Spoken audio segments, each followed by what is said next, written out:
All right. Well, good afternoon. We're happy to have you here with us today to talk about SellCheck and how optimizing your creative can increase conversion.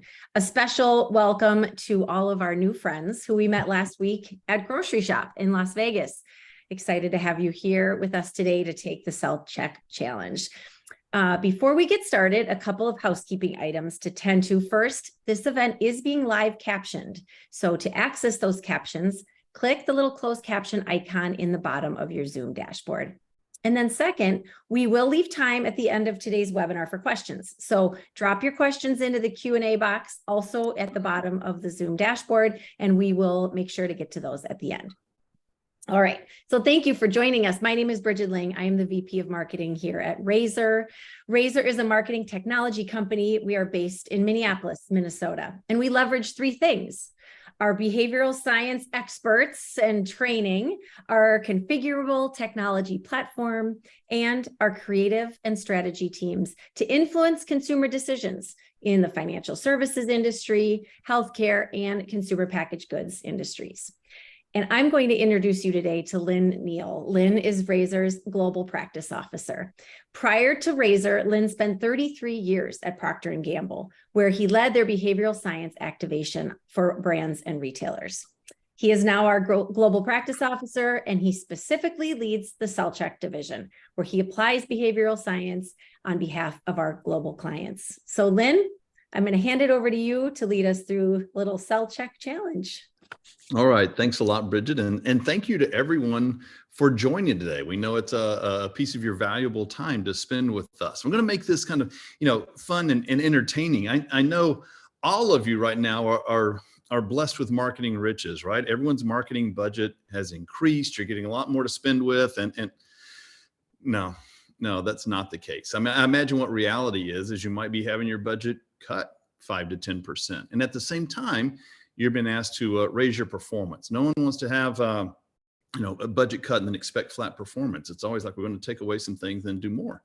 Well, what that means is that every one of your activities has to perform, and everything has to deliver or over deliver against your expectations. And that's when your creative becomes so important. I love this observation by a study by Google, who observed that 70% of a campaign's effectiveness is driven by the quality of its creative. Think about that. We think about the importance of media placement, what we're doing on our targeting, et cetera. But in the end, the creative has to be good in order for things to work. And we know that it takes just as much time and effort and money to produce and drive creative that isn't working hard as it does to do the great stuff. So let's be sure that we have the great creative making it to the market and delivering on our expectations.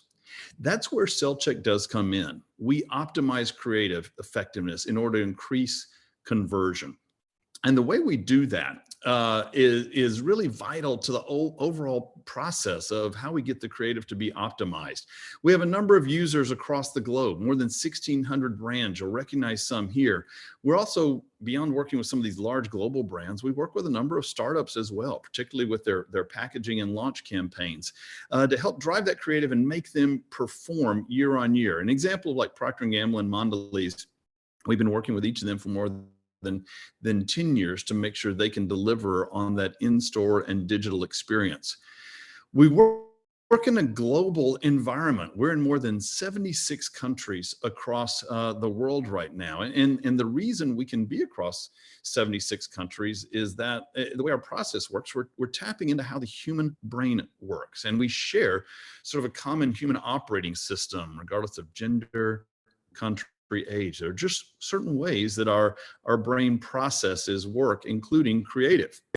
The work we do at SellCheck is really built off a lot of groundbreaking understanding developed by Daniel Kahneman and his team. You might have heard that name before from the book Thinking Fast and Slow.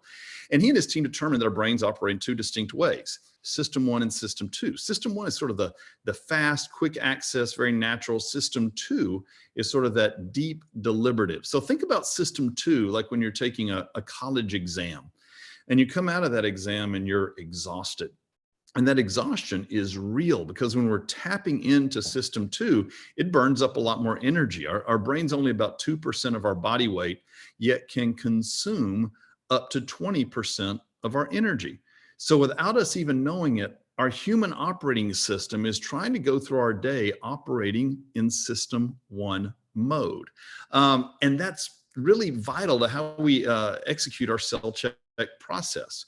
We look at and optimize creative so that it performs while the shopper is in that system one mode, and trying to keep it in that mode so that the processing is easy and natural for the shopper. Does it make a difference in the performance of the creative? It absolutely does. So what I'm going to show you here is an A/B test versus control. So we had 9 categories. We had a set of control stores, 15 stores. We had one leg that had non-optimized creative, and we had one leg of 15 stores that had optimized creative. And I'm going to show this on this chart here. Up the vertical axis, you're going to see the sales lift, and along the horizontal axis, you're going to see the pairs of non-optimized and optimized creative. These gray bars represent the performance of non-optimized creative across these 9 categories in 15 stores. If you look at these numbers, it's almost like I imagine some of your experience, you'd be familiar with some of the outcome. If I just do sort of a proxy averaging here, they might average about 6% lift or so over and above the control stores. And we've gotten used to that. That might feel pretty good. And when you're doing your forecasting, you might plan that what you're doing for next year's. But take a look when we're able to optimize the creative. These are the orange bars. And again, if you do that eyeballing again, you're going to see they probably average about 8-9% overall, a significant increase. We saw about a 30% increase in the sales rate when we were actually able to optimize the creative versus the control stores. And so what we're going to do today is actually take a look at some of these pairs that were tested in market. You're going to see one side that was executed in the 15 control stores of non-optimized. You'll see the sister execution that was executed via optimized creative. Same brand, same assets available to do it. Just want a little secret sauce that we have. Okay. So I'm going to start with our first pair here. Now, we've obviously blinded the brand in this case, but it's a real brand familiar with consumers. We've just changed the name right here. What you're going to see is the 2 test executions we had. One of them is non-optimized. One of them is optimized. Okay, so we'll just refer to them as A or B here. We're actually going to have you guys play along in this. We're going to have you guys look and make a choice right here, just to make sure you sort of understand the context of these. Picture this as like a shelf blade or shelf sign. So it might be about this big or so. It's placed in aisle. It is immediately adjacent to the product. In this case, this would be a dishwashing liquid like you would use in the sink, something where you'd hand wash dishes. Okay, so take a look at these, kind of form your opinion. I'll tell you, this one we usually have about 50-50 would choose version A, another half would choose version B. I'll let you guys take a look. Bridget, why don't you bring up our polling here and let's let people choose. All right. Which of these 2 performed better in market? Make your choice, A or B.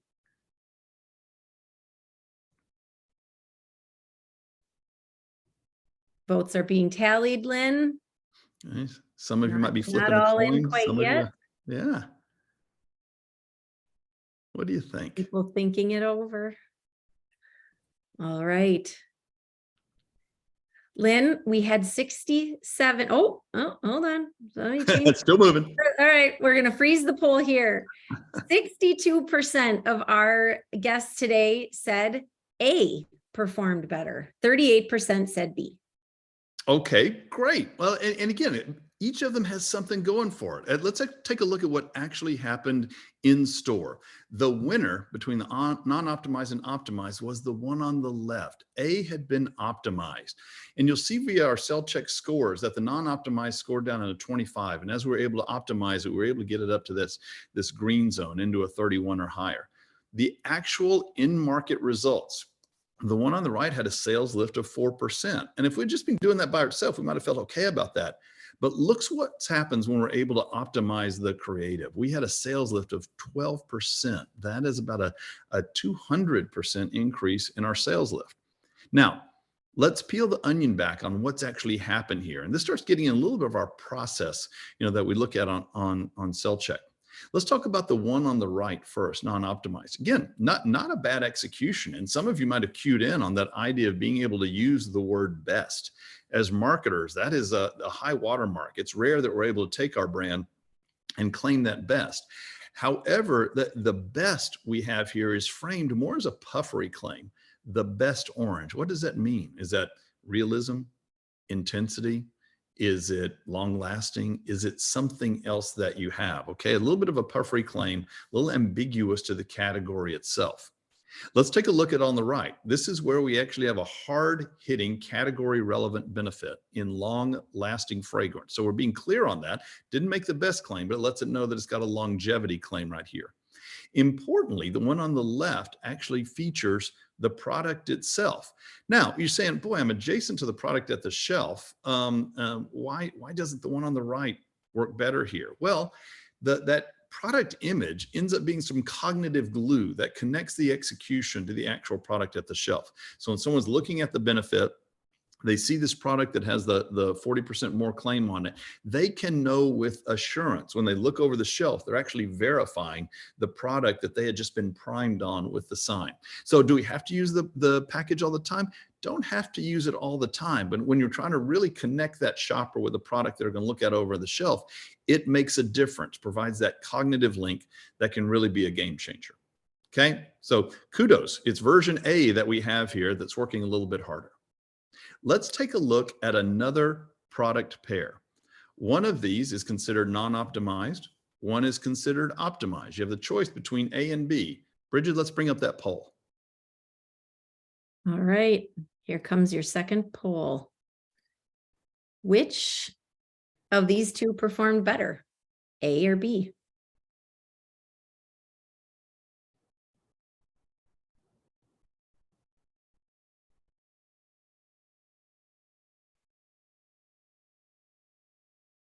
Wow. Lynn, you're going to love the responses we're getting here. I have a feeling. Almost all in. Give it another second.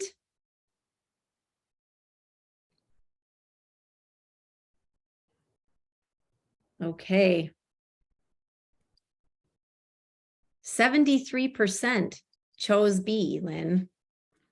Got it. So a pretty wide margin on that. And you can understand exactly why, because that is the winner. The one on the left scored a 24 in our zone. So that would actually, when we're in the 24, we consider that a little bit of our red zone and say, time out here before you go to market on it. And you see that the one on the right scored in that green zone of a 31 and above. Look at this performance difference in market. The one on the left raised the bar, raised it to 2% on sales lift, but we doubled that sales rate with the one on the right, raising to 4%.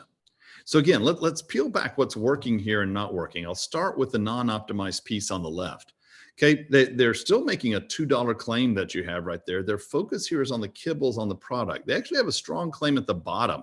It has the number one ingredient is either chicken, beef, or fish. Now that's all relevant, but what's happening on the left is it's featured focus, and it doesn't make that emotional connection to the brand, to the pet parent that you have right here. And look what happens with B, the one on the right. You can clearly see that emotional connection. We've actually lost that claim of number one that you have. What's really coming through is end benefit visualization. You do get the functional savings of $2, but what you're seeing here is a happy, healthy pet. And that's what we'd all want in the end as a pet parent. And it's implied that Dog Wise Blend is what's doing that for us. Now, there's another little, I'll call it a trick, but it's not a trick. It's one of the things for you to be aware of from a cognitive standpoint. What they also did in this execution is they kept the pet parent's face in the visual. That does two things for us. One thing is as a shopper, as human beings, we're instinctively drawn to look at human faces. Think about when you walk down a sidewalk. You almost can't help but kind of glancing at someone. You have to consciously choose not to. We're just naturally drawn to do that. So by putting this smiling face in the image, we actually create sort of a visual hotspot that will bring the viewer in. But it's very clear that the intent of the piece is to get to the smiling dog, this happy, healthy dog. So you have a happy pet parent drawing your eye in. You've got this undeniably healthy, happy dog that's glad their pet parent is choosing the right dog food. So great difference in sales here and a great execution with the optimized version. Let's take a look at another execution. This one's a little bit tricky. One of these is non-optimized, one is optimized. Let's bring up that poll after folks get a chance to take a look, Bridget, and let them choose from these two versions. All right. Give you a second to look at these two. Which one performed better, A or B?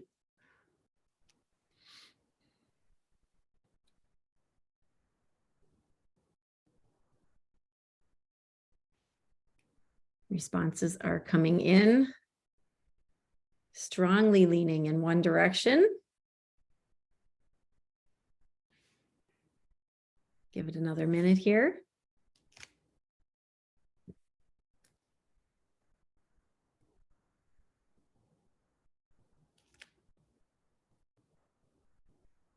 Okay.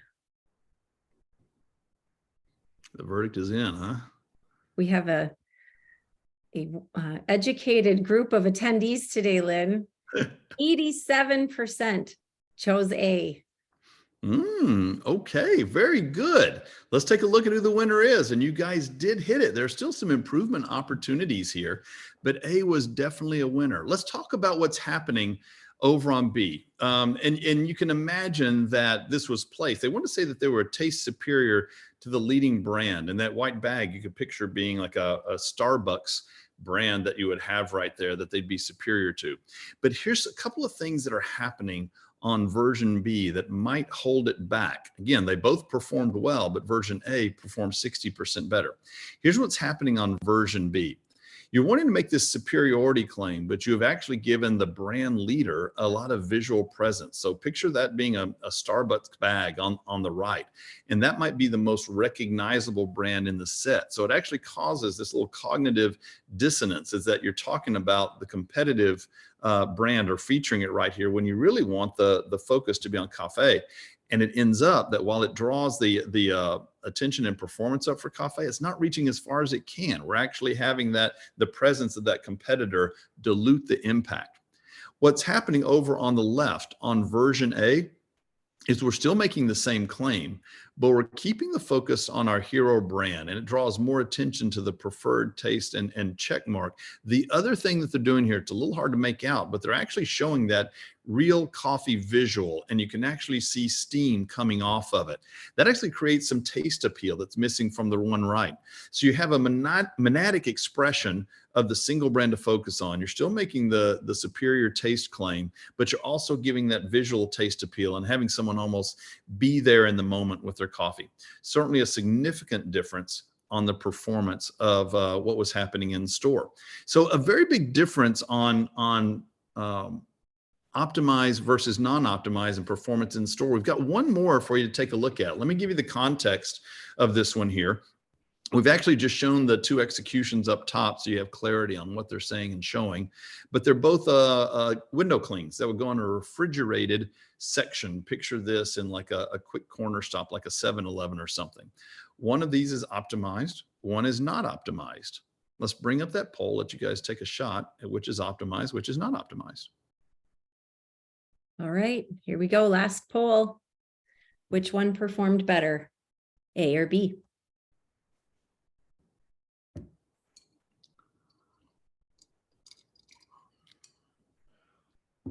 This one's tricky.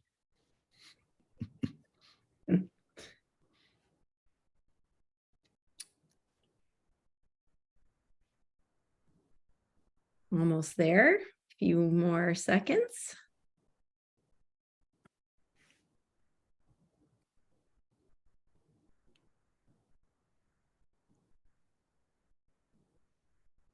All right. Lynn, 71% chose B. Got it. There you go. Let's take a look at who the winner is in store performance. And you guys hit it. B was the stronger performer, driving a 12% sales lift. So a little bit more than a 30% increase in the sales rate than the one on the left. Let's talk about what's happening on the one on the left versus one on the right. Again, 9% lift is pretty strong, but just small tweaks can make it better with that version B.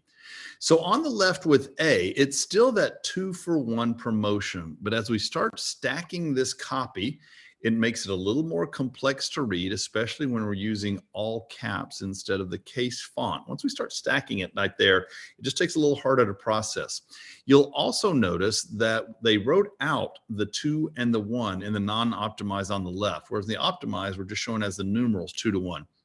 And we're just aiding cognitive processing on there. And there are all different ways to approach promotions. And there's some rules of thumb, that we utilize on when it's best to do percentiles, when it's best to do 2-for-1, when it's best to do an absolute discount.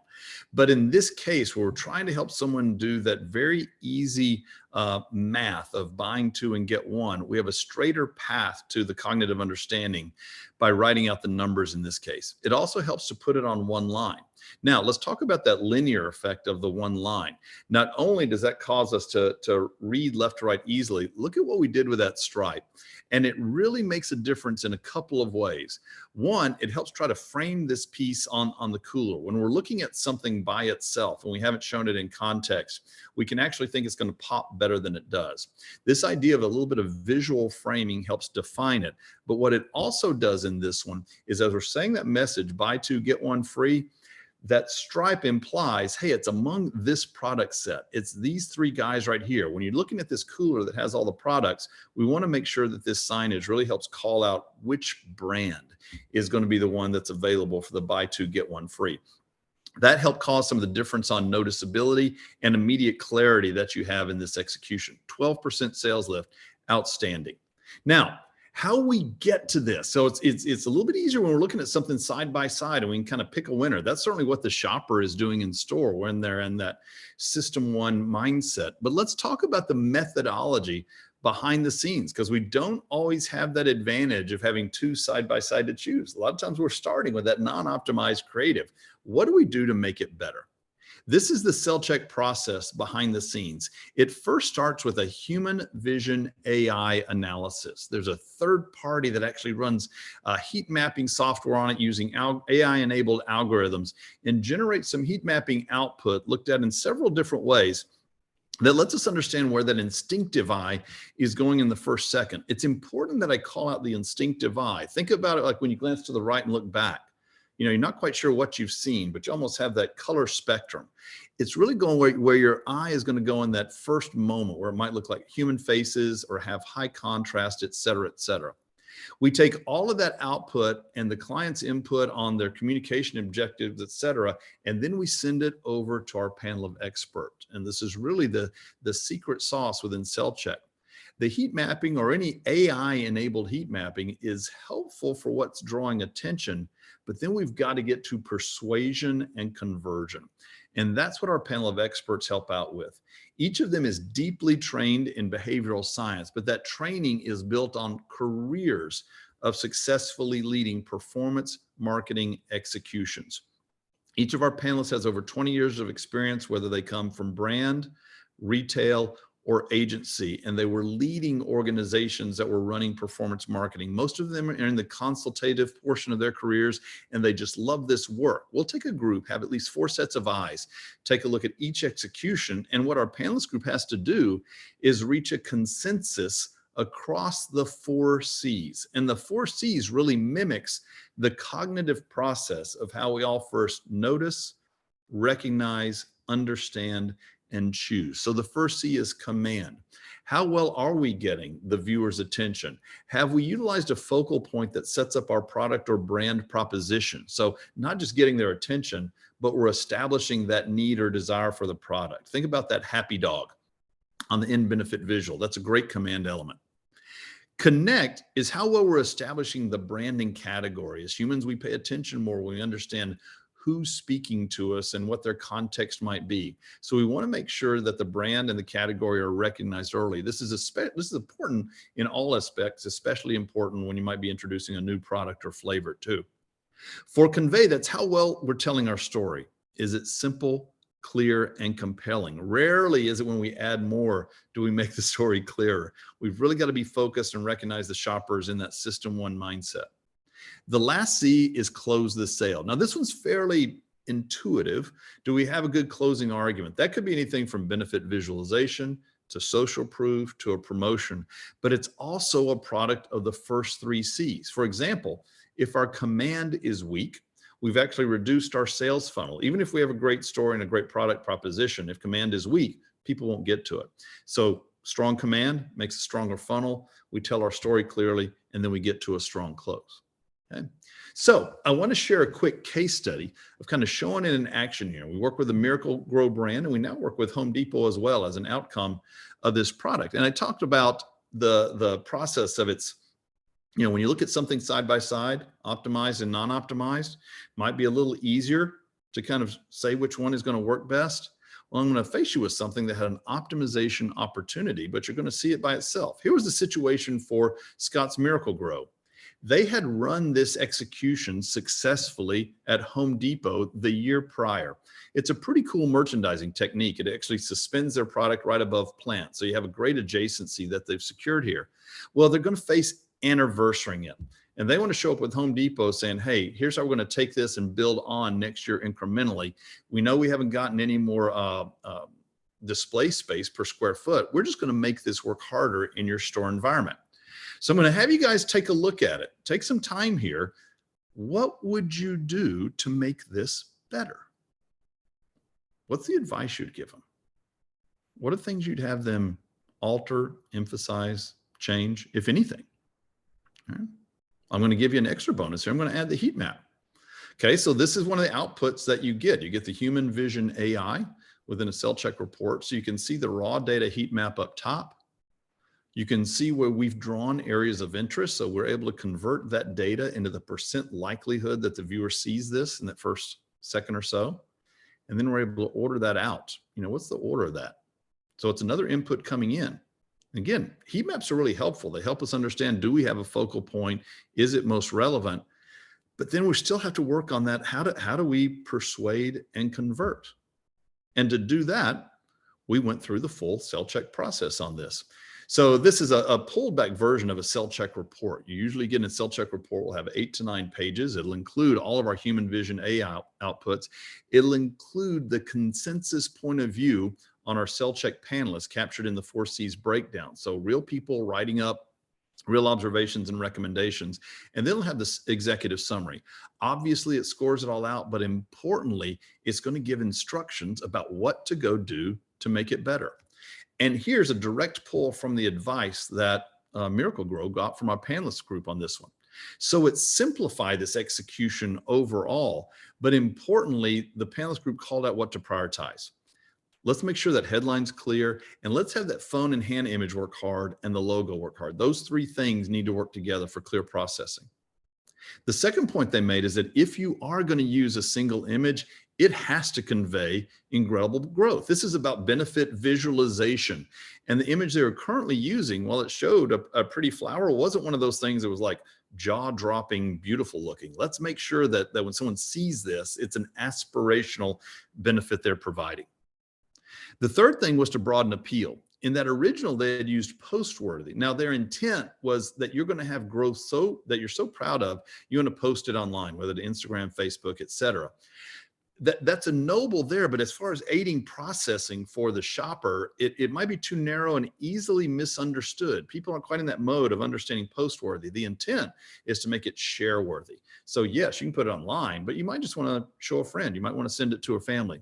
So we encourage them to broaden that thinking of share-worthy to increase the size and relevance of the target audience. And then finally, they had some subcopy that wasn't very legible. You may have noticed some white text on a yellow background. So inherently we had like a low contrast that was hard to see, but there's also an effect called halation on the white text where you actually have kind of glowing edges because it's reflecting light around it. So we gave them some advice on how to improve that. Here's the optimized piece. I'll let you take a look at it for a moment, but more importantly, you can see it side by side. Okay, so before and after on the left. And if I bet we had done one of those side by sides of you guys picking, you would have put the one on the right as the one that would work. And of course it did, but sometimes it's hard when you just have the one on the left and understanding what we're going to go do. So clearly some things that were simplified here. We had that logo pop. The headline was share worthy, is easy to take in. See how we have that call to action, feed your plants with Miracle Grow, now pops and is much more legible. And then look at that benefit visual. Not only we're showing on the phone screen, but we're showing we get this repetitive reality of what this user has been able to get by tapping into Miracle Grow. I'll tell you a little backstory on this one. While I can't share the actual numbers, this worked really well for Miracle Grow. They saw a double-digit increase, so more than a 10% increase on their sales rate in dollars per square foot here at Home Depot. That made Home Depot very happy because they had one of their vendors actually optimizing their space. So a win-win for both Miracle Grow and for Home Depot. We hope you've enjoyed seeing that creative matters, that optimization really has an impact on here, just adding that secret sauce of behavioral science and leveraging the human vision AI to make a difference. So hope you've enjoyed the webinar we've had. I believe we have some time for questions, Bridget. Yeah, we do. We've got a couple minutes left for Awesome. questions. So if you have any questions, drop them into the Q&A at the bottom of the Zoom dashboard. I'll get right to the first one, Lynn. Talk about how SellCheck works for reviewing packaging.